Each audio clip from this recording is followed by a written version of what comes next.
Good morning, Believe Nation. Today's message is compete with yourself. Over to you, Sophia Amoruso.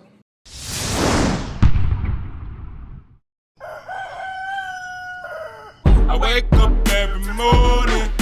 Espresso, keep me going.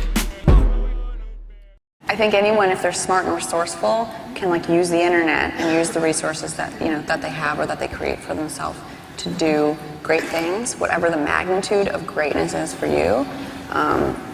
Just because I'm on a stage or because I have a platform and wrote a book doesn't mean that your level of greatness is any less than mine. And I think that's important for people to understand because we live in a culture where celebrities are idolized, and I talk in Girl Boss about being your own idol and competing with yourself. And I do my best work when I compete with myself. I think it's super healthy to see yourself as your biggest competitor. I look at my YouTube channel and I want to do better than I did the day before, right? I did better than I did yesterday. I have almost 200,000 subscribers on the channel. Whatever I do today, I want to do more tomorrow. I want to do more the next day. I want to have more comments. I want to have more likes. I want to have more views. And I'm constantly comparing myself to how I was last month, last week, last year at this time.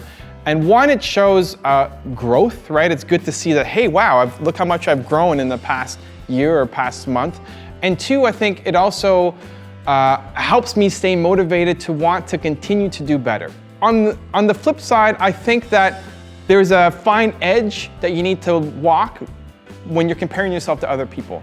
I think it can do one of two things. I think it can really help you, it can motivate you. That's sometimes what I do with my YouTube channel as well. For a while at my agency that I'm with, I was the #2 guy and I said, I want to be #1, right? I wanted to pass that guy who was #1, and it motivated me to want to do better.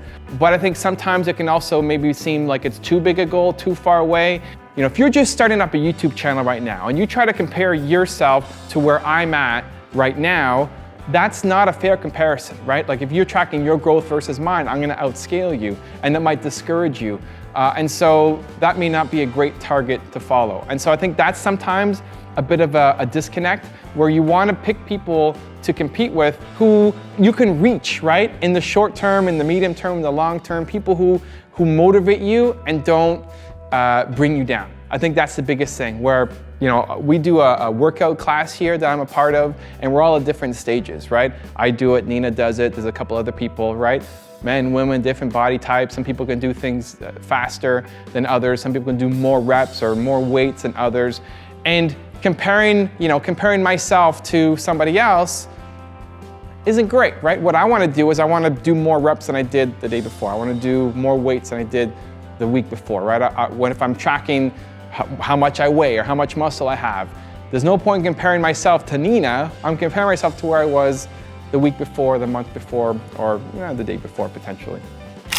And so I think one, yes, compare yourself to yourself and always try to get better and try to suck a little bit less every day until you get good and try to get better every single day.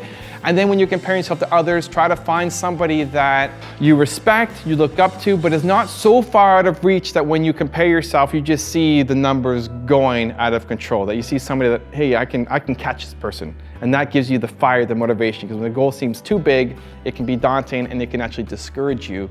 Where if it seems a little more realistic, still stretch, but realistic, feel like I can catch that person, I can catch that competitor, then that can also serve as inner fire to help you get going. So the question of the day today is, I'm curious, what do you compare yourself on?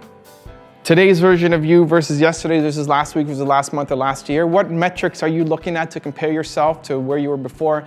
And if you're comparing yourself to somebody else, what are you comparing yourself on? Again, what are the metrics? What are you trying to get better at? I'm really curious to find out.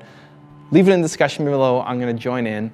Thank you guys so much for watching. Have an amazing day. Continue to believe, and I'll see you again tomorrow morning for another shot of Espresso. I wake up every morning. Espresso, keep me going.